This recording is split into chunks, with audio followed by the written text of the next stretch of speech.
Kamusta ka, kaibigan? Welcome muli sa ating podcast. Ako po si Mr. Brave, ang inyong stroke coach.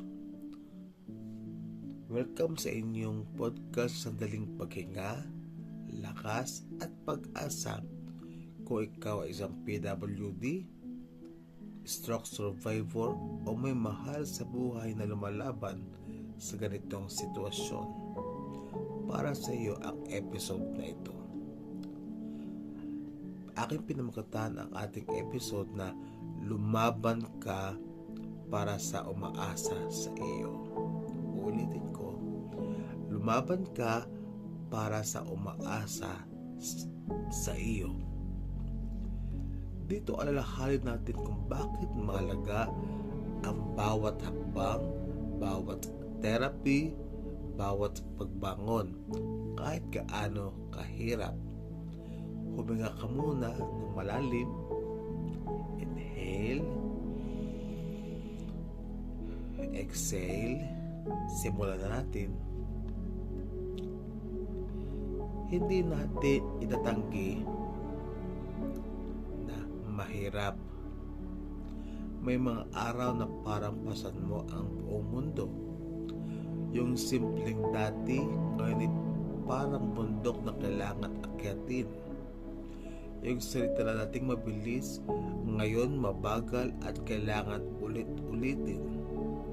Yung galaw na dating natural, ngayon kailangan pag-isipan bawat segundo.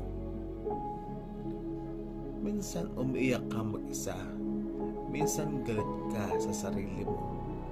Minsan nakakaramdam ka ng guilt dahil sa tingin mo isa ka ng pabigat. Pero kaibigan, ikaw ay hindi pabigat. Ang bigat ay iyong sitwasyon. At ang pinagdaanan mo ay hindi ordinaryo. Kung ano man ang iyong nararamdaman sa mga oras na ito, iyan ay valid. Hindi ka mahina, hindi ka nakakahiya. Ikaw ay isang survivor at araw-araw mong pinapatunayan ang iyong tapang. Kapag napapagod ka, tandaan mo lang ito. May mga taong umaasa sa iyo. Yung anak mo na gusto kang makita ulit tumatawa. Yung asawa mo araw-araw kang inaakay, sinasabing kaya mo yan. Yung magulang mo humihingi sa Diyos para sa tuloy-tuloy mong pagaling. At ang iyong kapatid na ginagawa lahat para gumaan ang iyong buhay. At ang mga kaibigan mo na nag-aabang sa iyong pagbabalik kahit konti pa lamang ang progreso.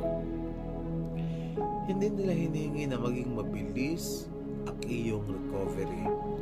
Hindi nila hinihingi na bumalik ka agad ng dati.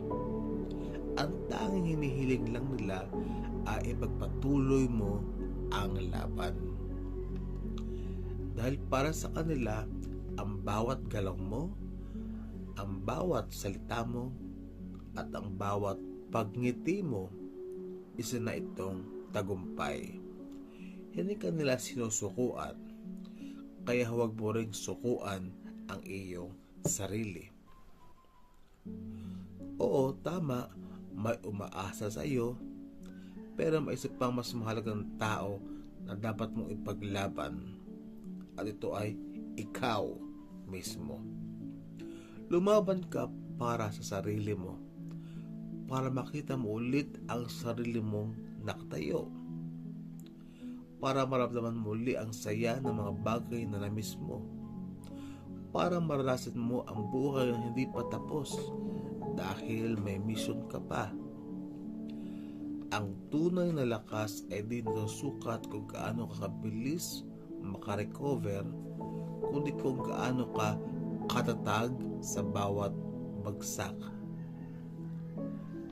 Hindi mo kailangan pilitin maging matibay. Ang kailangan mo lang ay huwag sumuko. Kahit isang narili lang ang gumalaw, isa na yung victory. Kahit isang salita lang ng mas malinaw ang iyong masabi, isa na yung progreso. Kahit mas nakakatawa ka ngayon ng simpleng joke, healing ang tawag dyan. Kung may araw gusto mo lang umupo at umiyak, ayaw mo gumalaw ang katawan, ayaw sumunod ang utak, ayaw maniwala ng puso, sabihin mo lang sa iyong sarili, ayos lang, tao ako. Ang pag-iyak ay hindi pagkatalo, ito ay paglabas ng bigat, ito ay paghinga, ito ay bahagi ng progreso. Pero pagkatapos mong umiyak, bumangon ka ulit. Dahan-dahan, mabagal, pero tumayo ka. Dahil may mga mata na naghihintay makita ka para pa rin lumalaban. Naniniwala ako sa iyo. Naniniwala ako sa bawat maliit na galaw na ginagawa mo. Alam mo ba, ang recovery hindi yan isang malaking himala. Ito ay daang libong maliit na himala na pagtagpi-tagpi. Yung pag-move ng kamay, hindi aksidente, kundi progreso yan. Yung pagbigkas sa salita na di mo mabanggit nung nakaraang buwan, nung nakaraang taon, nung nakaraang linggo, hindi simple pagsasalita. Yan ay victory. Kung pagiti mo kahit masakit, yan ang pinakamalakas na gawa ng puso. Tuloy mo lang yan kahit hindi pansin ng iba. Nakikita ng ating Panginoon yan.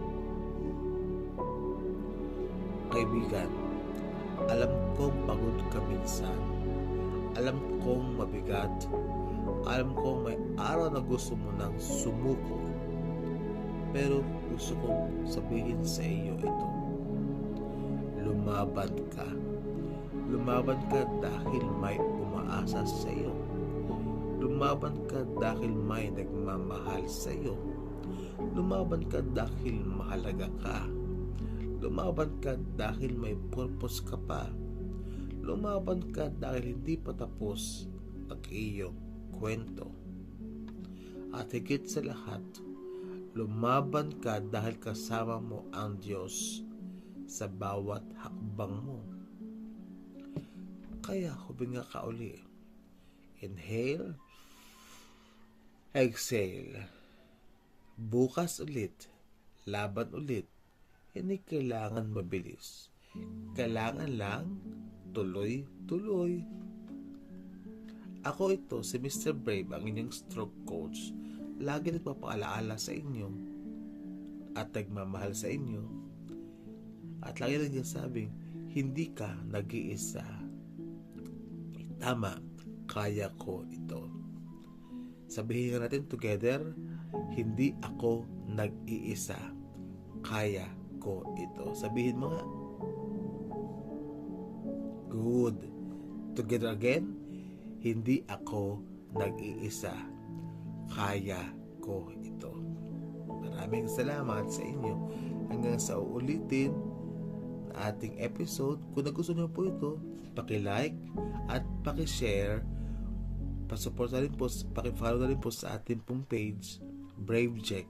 Maraming salamat po sa inyong mga pagmamahal at suporta.